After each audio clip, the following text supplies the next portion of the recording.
TVK Villivakkam மீட்டிங்கில் Bussy Anand ஒரு விஷயம் சொல்லியிருப்பாரு. உங்கள் மேலே யாராச்சும் கை வச்சா நாங்கள் இருக்கிறோம், நான் இட்டுன்னு வர ஆளுங்களை, அந்த மாதிரி அவர் பேசியிருப்பாரு. இந்த வீடியோவை நீங்களே பாருங்கள், அதுக்கப்புறம் என் ஒப்பீனியன் சொல்கிறேன். உங்கள் மீது யாராவது ஒருத்தவங்கள் கை வைத்தால் 1000 இல்லை 2000 பேர் அடுத்து 15 நிமிடத்தில் வந்து தமிழக வெற்றி கழக தோழர்களும் தொண்டர்களும் உங்களுக்கு இருப்பார்கள். யாரை பற்றியும் எதை பற்றியும் நீங்கள் கவலைப்பட வேண்டாம்.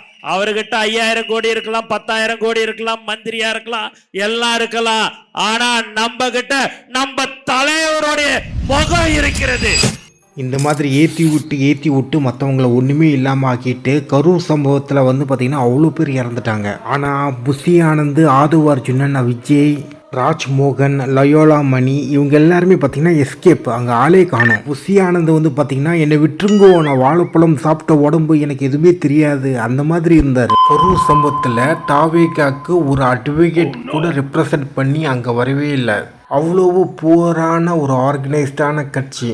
இவர் பாட்டுக்கு ஏற்றி விட்டுருவார். வில்லிவாக்கம் தொகுதி எல்லாமே நம்ம ஆட்கள் தான், நம்ம கண்ட்ரோல் தான், வாங்க சண்டை போடலாம், அந்த மாதிரி ஏற்றி விட்டுருவாரு. ஆனால் என்ன காரணத்துக்கு சண்டை போட போறீங்க? என்ன கொள்கை, என்ன தத்துவம், என்ன பிரச்சனை? வில்லிவாக்கத்தில் ஏதாச்சும் பிரச்சனை இருக்குன்னா அந்த பிரச்சனைக்கு சண்டை போட போறீங்களா?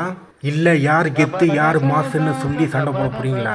நீங்கள் சொல்கிறதெல்லாம் நம்பி உள்வாங்கி சண்டை போட்டுற போகிறானுங்க. அப்புறமா அவங்க போலீஸ் கேஸு, எஃப்ஐஆர் கேஸுட்டு அலைய வேண்டிதான் ஜெயிலில். நீங்கள் ஓடி போய் உங்கள் பனையூர் பங்களாவில் போய் ஒளிஞ்சிப்பீங்க, மற்றவங்களாம் மாட்டிக்கிட்டு ரொம்ப அவஸ்தைப்படுவாங்க.